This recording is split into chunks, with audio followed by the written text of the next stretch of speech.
বেটা, এই যে মোহরানার টাকা দেওয়া হচ্ছে ফরজ, যৌতুকের টাকা নেওয়া হচ্ছে হারাম। কুত্তার মাংস খাওয়া যেমন হারাম, শুকুরের মাংস খাওয়া যেমন হারাম, ওই রকম যৌতুকের টাকা খাওয়া হারাম, ঠিক কিনা বলেন? যৌতুকের টাকা তোমার শ্বশুরকে আজকেই ফেরত দিতে হবে। ওই যে ড্রেসিং টেবিল, ওই যে আর কি খাট, ওই যে ফ্রিজ, টিভি যা নিয়ে এসেছো শ্বশুর বাড়ি থেকে সব ফেরত দিতে হবে, না হলে তোমার কোনো ইবাদত আল্লাহ রাব্বুল আলামিন কবুল করবেন না।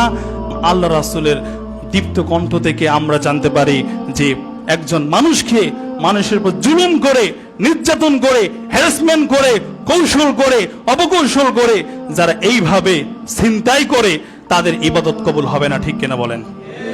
অতএব যুবক, এখনো বিয়ে করো নাই, তুমি ওই রকম ভাবে ক্ষমতা অর্জন করো যাতে করে যেন শ্বশুরের কাছ থেকে কোনো টাকা পয়সা নিতে না হয়, আমি যেন মোহরানা দিয়ে আমার বউটাকে যেন নিয়ে আসতে পারি। যুবক, এইরকম সামর্থ্য অর্জন করার পরে বিবাহ করো, ইনশাল্লাহ বলো। এই যে সারা রাত যে গান বাজনা যে বিয়ে বাড়িতে বাজায়, আপনি মনে খুব আনন্দ করছেন, কিন্তু পাশের বাড়ির লোকেরা বলছে আল্লাহ এই বিপদ থেকে, এই গজব থেকে আমাদেরকে রক্ষা করো। আপনি জানেন না, আপনি যে আনন্দ আর যে খেল তামাশার মধ্যে আপনি লিপ্ত হয়ে আছেন, আপনার এই অপসংস্কৃতির কারণে গ্রামের লোকজন কত যে বিরক্ত হয়, গ্রামের লোকজন কত যে বিরক্ত হয়, অসুস্থ মানুষেরা কত যে বিরক্ত হয়, ছোট ছোট বাচ্চারা কত যে বিরক্ত হয়। সারা রাত গান বাজনা বাজিয়ে ফজরের নামাজ না পড়ে বিবাহ করার জন্য প্রস্তুত হচ্ছ, তোমার এই বিয়ের মধ্যে কোনো কল্যাণ নেই, ঠিক কিনা বলেন?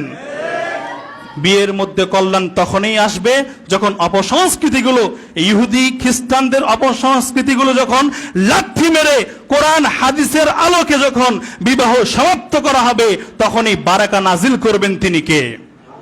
আল্লাহ সুবহানাহু ওয়া তাআলা। তখনই আপনার বিবাহে বারাকা নাজিল করবে। আর আপনি বিবাহটা করলেন অপসংস্কৃতি আর বেধর্মীদের কৃষ্টি কালচার এবং অপসংস্কৃতি দিয়ে। আল্লাহ আমাদের সবাইকে বোঝার তৌফিক দান করুক, সকলে বলেন আমিন।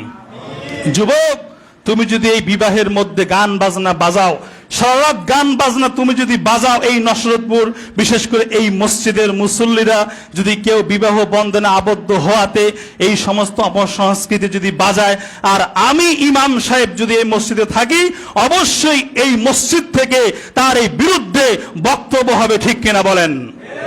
আমরা জোরালো ভাবে পদক্ষেপ গ্রহণ করব। অপসংস্কৃতি আমাদের এই মহল্লায় চলবে না। আপনারা কি বলেন? কি বলেন আপনারা?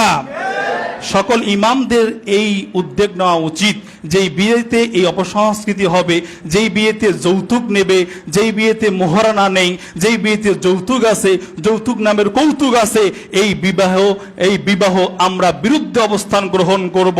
এই বিবাহের বিরুদ্ধে অবস্থান গ্রহণ করে জোরালোভাবে আমরা পদক্ষেপ গ্রহণ করব, ইনশাল্লাহ বলেন।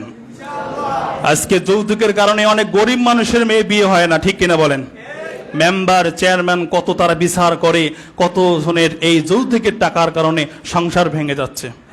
মনে হয় আপনাদের নসরতপুরে নাই।